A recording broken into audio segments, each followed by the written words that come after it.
Welcome to Nasdaq Trade Talks. I'm Jill Malandrino, Global Markets Reporter at Nasdaq.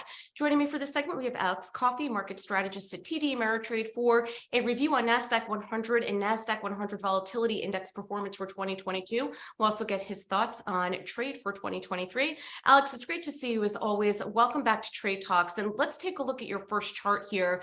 Nasdaq-100, certainly along with the other indexes, lots of volatility for 2022. Yeah, that's an understatement. First off, of course, thanks as always for having me. But let's take a look at the chart. Of course, Nasdaq-100, like most equity and risk assets, of course, saw more of a downtrending type of a market. But this is the last 8 months of trading where each candle represents one day. And for those who have seen this segment in recent weeks, we, of course, talked about this sort of traffic-like pattern of lines that we have representing price levels here.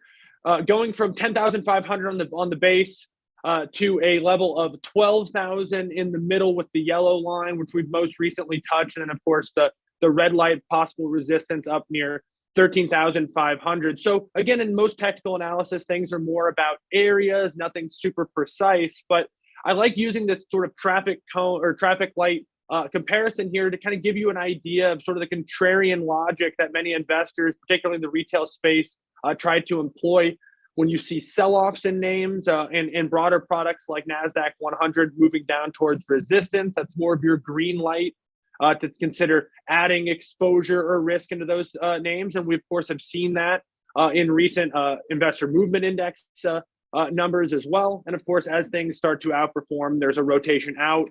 And this most recent run up, as we've seen, we actually saw the yellow area, which is sort of the no man's land, if you will, Jill, is actually where the index actually ran into a little bit of resistance and maybe potentially turning back down towards yearly lows as we wrap up the year. Yeah, let's take a look at the Nasdaq-100 Volatility Index, known as Vol-Q. It seems as if, and not only just with Vol-Q, but even if it VIX and some of the other areas of the volatility complex, it didn't seem quite as elevated as the markets felt as choppy. Yeah, I think this is an important divergence that we're starting to see. As I just talked about, the index itself is actually working back towards the lowest levels we've seen throughout the year, but you don't see the same confirmation from something like volatility. And Vol-Q, I think, does a good job of illustrating this. You can see the chart itself has ebbed and flowed as the overall index has ebbed and flowed, but we aren't seeing these two work in their traditional inverse correlation to the same extent that we saw earlier in the year. And I think this represents a couple things. I think it's one, investors really just awareness and comfort with the fact that we're in a different market than we were a year ago at this time. Risk tolerances have changed, and the expectation for uncertainty has changed, but also maybe a feeling that we may be closer to the end of some of the things that have been really dragging on different names and different indexes throughout the year. And of course, one of them being inflation. Possibly as we look ahead into next year, maybe more optimism surrounding at least that portion of the discussion and things that could be impacting markets. Yeah. And Alex, let's talk about that. I want to get your 2023 outlook here. We know macro is still going to continue to be a focus, whether it's Fed, whether it's inflation, rate hikes, rate cuts, if you will. We also have to think about earnings and fundamentals as well, because what's happening in the economy is going to start to translate to what we're seeing in the balance sheet. So what are your thoughts over there with the traders at TD Ameritrade?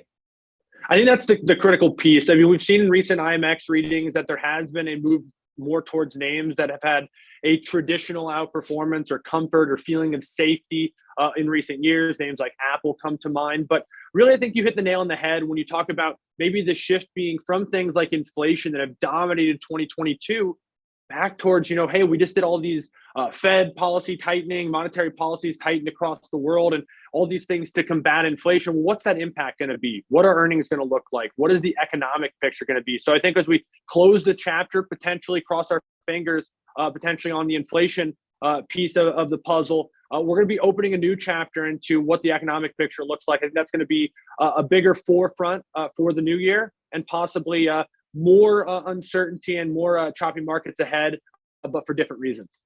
All right, Alex, appreciate the insight as always. Thanks for joining us on Trade Talks. I'm Jill Malandrino, Global Markets Reporter at Nasdaq.